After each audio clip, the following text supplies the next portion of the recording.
with people. It could be with your partner, with your boss, with your friends, or with your parents. And when this happens, the most important thing is not to let a calm discussion turn into a heated argument. But of course, this is easier said than done. So this is why I'm giving you several tips to help you when you disagree with someone or something. The first tip I would like to say is the way you begin the conversation is very important. Imagine you are a student and you celebrate with another student who you think isn't doing herself the housework.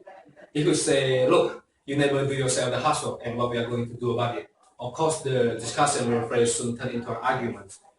I think it is much more constructive to say something like, I think we better look how we divide up the housework. I think it's the better way of doing it.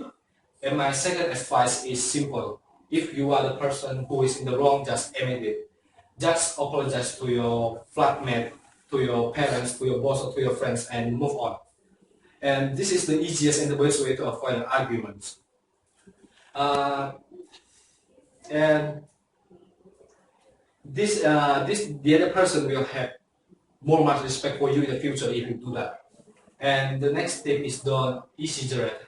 Try not to say something like you remember you always comes to the class late or you never buy the toothpaste or something. When this perhaps this has only happened twice, but you always say that you always or you never, and this will just make the other person think you are being unreasonable or something like will make him or her probably to stop listening to your arguments. And then the most important thing is don't raise your voice. If you find that your shirt is raising your voice, and stop for a moment and take a deep breath. Say, I'm sorry I shouted. Because if you raise your voice, will just make the other person lose their temper too.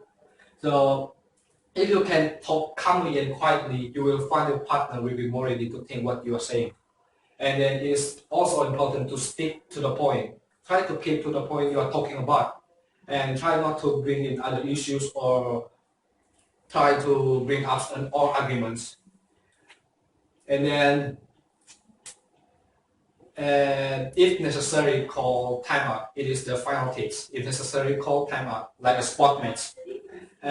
If you think that an argument is getting out of control, then you can say to the other person, listen, I'm later to talk this tomorrow when we have both calm down. So you can continue the discussion the next day when both of you are calm down, less tension, angry. And one last important thing I would like to say is most people think that arguments is always bad, but it is not true. Because conflict is a normal part of life and dealing with conflict is an important part of any relationship. If you don't learn to argue properly when the real problems comes along, you won't be prepared to face it together. So think that small arguments as a training sessions and learn how to argue fairly and clearly. It will help your relationship become stronger and last longer. So that's all. Thank you for your time. And is there any questions?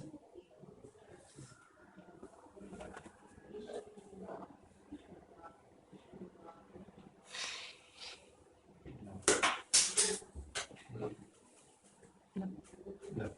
Okay, thank you. That's all. Thank you.